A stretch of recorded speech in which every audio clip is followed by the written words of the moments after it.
अथ श्रीविष्णुकवचम्। हरिश्चन्द्र उवाच। ब्रह्मन् श्रीविष्णुकवचं कीदृशं किं प्रपालकम्। केनोक्तं कर्षिः छन्दः दैवतं कीदृशं मुने।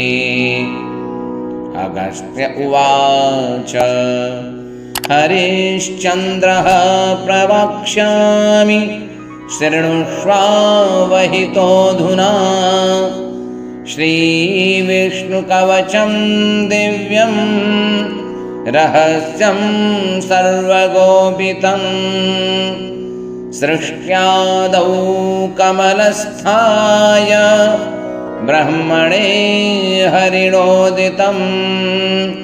कारुण्येन मम प्रोक्तं ब्रह्मणो क्षीरसागरे।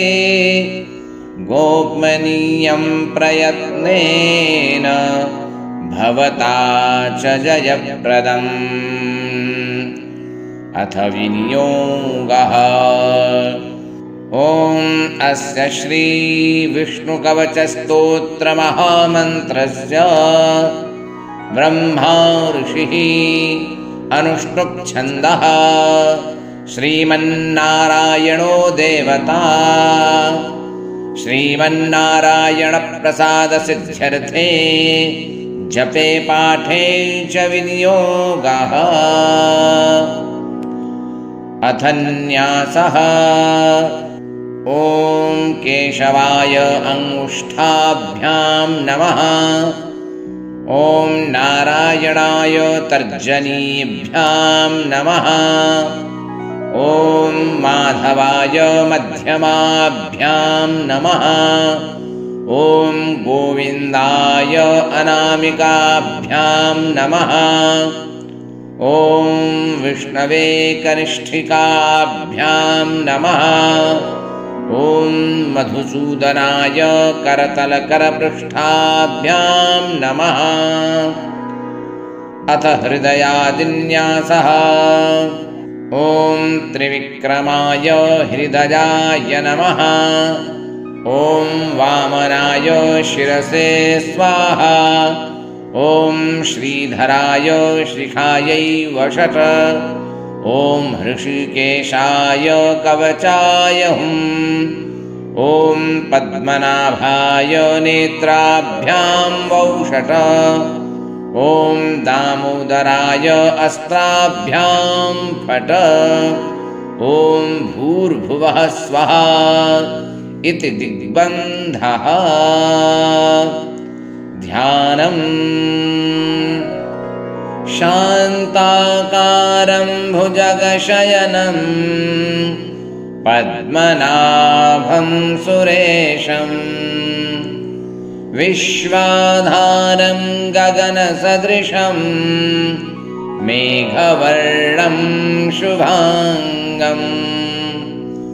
लक्ष्मीकान्तं कमलनयनम् योगिभिर्ध्यानगम्यम्। वन्दे विष्णुं भवभयहरं सर्वलोकैकनाथम्। मेघश्यामं पीतकौशेयवासं श्रीवत्साङ्गं कौस्तुभोद्भासिताङ्गम्। पुण्योपेतं पुण्डरीकायताक्षं विष्णुं वन्दे सर्वलोकैकनाथम्। सशङ्खचक्रं स्वकिरीटकुण्डलं सपीतवस्त्रं सरसीरुहेक्षणम्। सहारवक्षस्थलकौस्तुभश्रियम् नमामि विष्णुं शिरसा चतुर्भुजम्।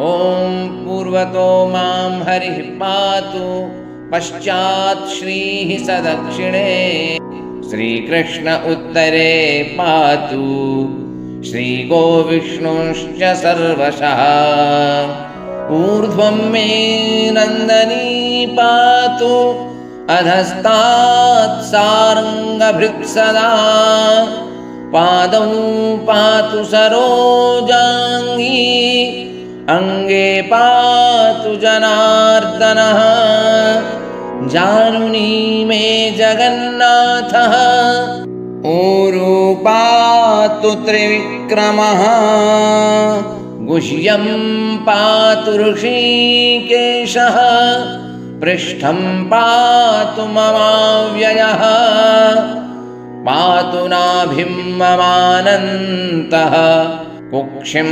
राक्षसमर्दनः दामोदरो मे हृदयं वक्षः पातु नृकेसरी करौ मे कालियारातिः भुजौ भक्तार्तिभञ्जनः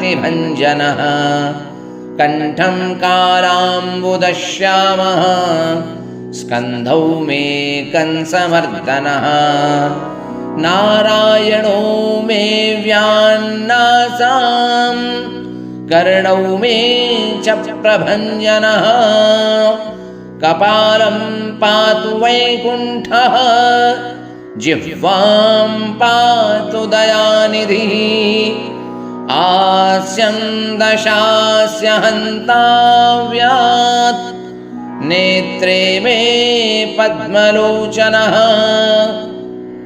भ्रुवौ मे पातु भूमा च ललाटं मे सदाच्युतः मुखं मे पातु गोविन्दः शिखां गरुडवाहनः मां शेषशायी सर्वेभ्यो व्याधिभ्यो भक्तवत्सलः पिशाचाग्निज्वरेभ्यो माम् आपद्भ्यो वतु माधवः सर्वेभ्यो दुरितेभ्यश्च पातु मां पुरुषोत्तमः इति श्रीविष्णुकवचं सर्वमङ्गलदायकं सर्वरोगप्रशमनं सर्वशत्रुविनाशनम् एवं